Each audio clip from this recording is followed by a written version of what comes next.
आई आलास तू? किती उशीर केला, केव्हाची वाट बघत होते मी. अरे हे काय, इथे कुठे ठेवतोस? याशिवाय दुसरी चांगली जागा कुठे आहे आई? यांना हे सर्व तू आणलंस. हो. पण मी तुला सीमाच्या फोटो बद्दल लिहिलं होतं. सॉरी आई आई अगं विसरलोच विसरलास. मी. हो लक्षात नाही आलं बघ ना. हीच काळजी घेणार ना आईची? आई हे बघ, मी तुला कधी निराश करीन का? नाही, सांग मला तू करीन का? मी एक काम करतो, जादूच्या जोरानं एक फोटो तयार करतो. जादूने?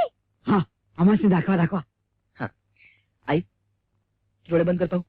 जय काली कलकत्ते वाली, तेरा वचन न जाए खाली, मेरी माँ है एक तस्वीर की सवाली, तू दिखा दे अपना जलवा खाली.